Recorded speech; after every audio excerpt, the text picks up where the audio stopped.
Hello everyone, आप सभी का फिर से और एक बार स्वागत है आप सभी की अपनी YouTube channel job with people पे। तो आज यहाँ पर हम और एक गवर्नमेंट जॉब यानी कि सरकारी नौकरी के बारे में डिटेल्स में उसको जानेंगे, जिसका वैकेंसी रिसेंटली निकल के आया है वेस्ट बंगाल बेस पे। तो अगर आप वेस्ट बंगाल से है तो आप इस जॉब के लिए अप्लाई कर सकते हैं। अगर आप बाहर किसी दूसरे स्टेट से है तो भी आप अप्लाई कर सकते हैं। ठीक है। तो मेनली जो है ये आपका वेस्ट बंगाल जो है, वेस्ट बंगाल में ही गवर्नमेंट की तरफ से इस जॉब के लिए अप्लाई आपको वैकेंसी निकला हुआ है। तो ये जो वैकेंसी निकला हुआ है Public service Commission West Bengal, यानी कि हम इसे जो लोकल है हम इनको West Bengal public service Commission भी बोलते हैं, यानी कि WBPSC। नॉर्मली WBPSC अगर आप सर्च करेंगे तो आपको मिल जाएगा। डिस्क्रिप्शन में आपका ऑफिशियल जो वेबसाइट है और जहां से आप अप्लाई कर पाएंगे उसका डिटेल्स सारा लिंक दिया हुआ है। आप सिंगल क्लिक के साथ इस फॉर्म को फिल कर सकते हैं। सिंगल क्लिक के साथ मतलब है कि आप उस लिंक पे क्लिक करेंगे तो आपको जिस पेज पे जाना होगा, आपको ढूंढने की जरूरत नहीं है कि मुझे कहाँ पर जाके अप्लाई करना होगा क्या नहीं, आपको सीधी सीधे इसी पेज पे लाके आप आ जाएंगे। ठीक है। तो यहाँ पर जो जॉब निकल के आया है, पहले सबसे पहले तो उसके बारे में बात करते हैं। तो यहाँ पर आप देख सकते हैं West Bengal public service Commission यानी कि WBPSC, इसके तरफ से जो अभी वैकेंसी निकल का है वो है वेस्ट बंगाल सिविल सर्विस।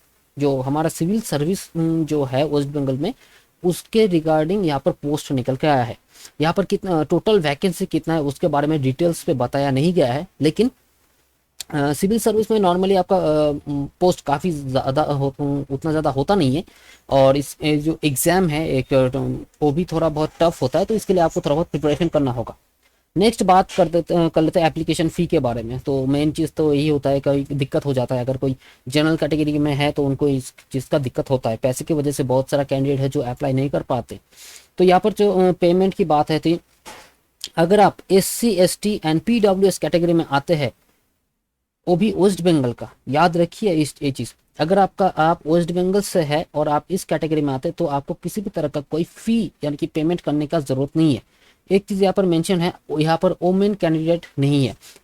तो इसका मतलब आप ये पकड़ के ले चल सकते हैं कि अगर आप फीमेल कैंडिडेट है और आप दूसरे कोई OBC कैटेगरी या फिर जनरल कैटेगरी से है, तो आपको ये वाला जो फी है 210 रुपये प्लस 20 जो चार्जेस है, यानी कि 230 रुपये पेमेंट आपको करना ही होगा।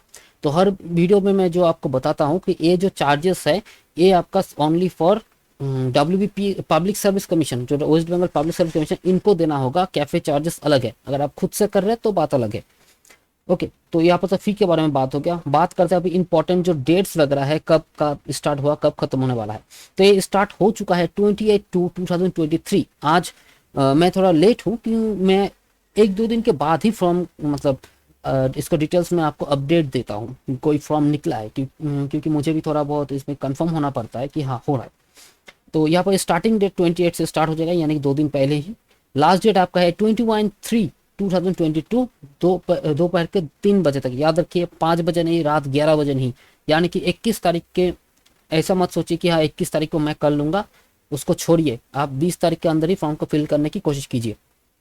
तो इसका मतलब है आपके पास अभी भी टोटल इधर आपका हो गया 19 दिन, 19 डेज आपके पास अभी भी रिमेनिंग है। आप इसके लिए अप्लाई कर सकते हैं। और फीस पेमेंट तो साथ ही साथ उसी दिन हो जाएगा। अगर किसी को दिक्कत है तो उसके लिए एक दिन का टाइम मिल जाता है एक्स्ट्रा। उसके बाद आता है कि आपने अगर फॉर्म के अंदर कोई भी गलत कुछ मतलब इनपुट कर दिया जो आपको एडिट करना है, तो एडिट ऑप्शन आपको अवेलेबल हो जाएगा 31 मार्च से। ठीक है, 31 मार्च से आपका 6/4/2023 तक। यानी कि यहाँ पर आपको एडिट करने के लिए आपको पूरे 1 महीने का टाइम दिया जा रहा है। तो मुझे इस चीज़ पे थोड़ा बहुत डाउट है, शायद ही 1 महीना नहीं होगा यहाँ पर, शायद मुझे लगता है ओ सॉरी, मैंने भी आपको यहाँ पर गलत बता रहा था।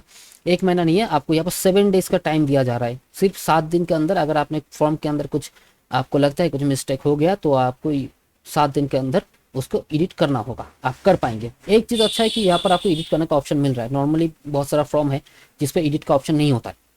नेक्स्ट हम यहाँ पर बात करेंगे एज एलिजिबिलिटी।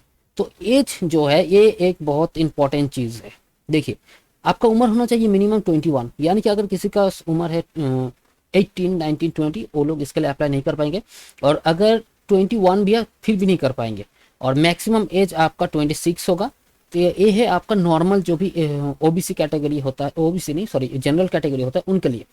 और अगर आप यहाँ पर आप देख सकते हैं last option, age relaxation is applicable as per the rule, यानी कि अगर आप SC ST से है तो आपको 5 साल का छूट मिलेगा, यानी कि आप यहाँ पर कर पाएंगे 41 तक। और यहाँ पर अगर आप देखेंगे, अगर आप OBC में है तो आपको 3 साल का यानी कि 39 तक। और एक चीज जो मेन चीज यहाँ पर आप देख लीजिए, अगर आपका डेट ऑफ बर्थ 1 जनवरी 2022 से पहले है तभी आप अप्लाई कर पाएंगे।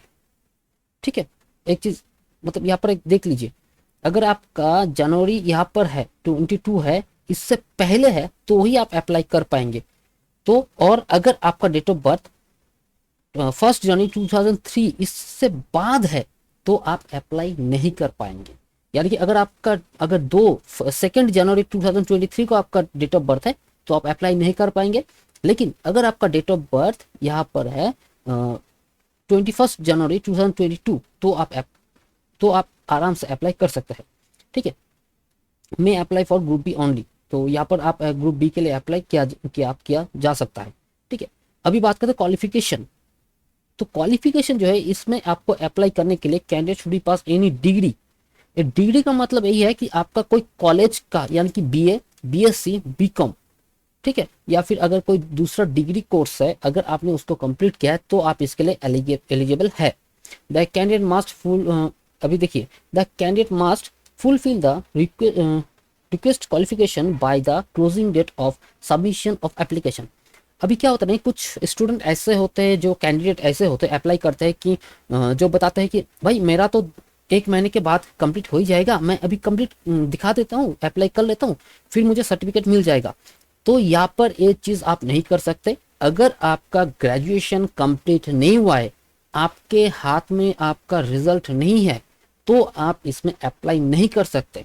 अगर आप आज अप्लाई कर रहे हैं, 1 हफ्ते बाद या 1 महीने के बाद आपको रिजल्ट मिल गया, आपका जो ग्रेजुएशन कंप्लीट हो गया आपका, तो वो आपका वैलिड नहीं होगा, आपका एप्लीकेशन रिजेक्ट हो सकता है। तो प्लीज़ इस चीज़ को ध्यान पे रखिए। तो इसी तरीके से आप इसको अप्लाई कर पाएंगे। अभी बात करते हैं अप्लाई कैसे करना है। आपको डिस्क्रिप्शन में लिंक मिल जाएगा, वहाँ पर जाइए, लिंक पे क्लिक करने के बाद आपको ये वाला पेज ओपन होगा, लॉग इन ऑलरेडी रजिस्टर, यानी कि अगर आप ऑलरेडी इससे पहले कभी WBPSC में अप्लाई कर लिया है तो आप यहाँ पर जाके जस्ट लिंक पे क्लिक करके लॉग इन कीजिए और अप्लाई कर पाएंगे। अगर आप इससे पहले कभी भी नहीं किए हैं, ये आपका फर्स्ट टाइम है, तो आपको यहाँ पर नया से एनरोल करना होगा। ठीक है, तो आपको नया से एप्लीकेशन के लिए रजिस्ट्रेशन करना होगा। उसके लिए आपको जाना होगा second option, one time registration. ठीक है, इस लिंक पे आप क्लिक करेंगे। 1 मिनट, वही सर्वर थोड़ा बिजी है क्योंकि पता है आपको बहुत सारे लोग कर रहे हैं। तो इस लिंक पे क्लिक करने के बाद इस तरह का डिटेल्स वगैरह आएगा, इसको फिल कीजिए और आप रजिस्ट्रेशन करके अप्लाई कर सकते हैं। और एक चीज़, West Bengal public service commission, इसमें अगर कोई एक कैंडिडेट एक फर्स्ट टाइम रजिस्ट्रेशन कर लेता है तो हर हमेशा के लिए वही यूज़र आईडी एंड पासवर्ड आपका रह जाता है, आप दोबारा अप्लाई नहीं कर सकते। एक चीज़ आपको हम दिखा देते हैं कि अगर आप यूज़र आईडी और पासवर्ड को संभाल के नहीं रखेंगे तो आपके साथ क्या हो सकता है। फॉरगेट पासवर्ड, यहाँ पर देखिए, यहाँ पर जाके एनरोलमेंट नंबर अगर आप भूल गए, ठीक है, किसी तरीके से, तो आपको यहाँ से आपका नाम डाल के, पिताजी का नाम डाल के, date of birth and gender डाल के आप इसको सर्च कर सकते हैं। एक कैंडिडेट अगर 2 बार अप्लाई करता है उसको मत कीजिए, इससे आपका फॉर्म आप डिस्क्वालीफाई हो सकते हैं। ये तो प्रॉपरली मेंशन है कि एक यूज़र को एक ही बार रजिस्ट्रेशन करना है। ठीक है, तो इसी तरह से अपडेट रहने के लिए हमारे जॉब विद पीपल को सब्सक्राइब कीजिए, साथ ही बेल आइकन को भी जरूर दबाइए ताकि आपको मालूम चले मैंने कोई वीडियो डाला है या फिर मैं कोई अपडेट लेके आया हूँ। तो आज के लिए बस इतना ही, आपसे फिर मुलाकात होगी दूसरे वीडियो के साथ। तब तक के लिए bye bye, take care, good night, bye bye.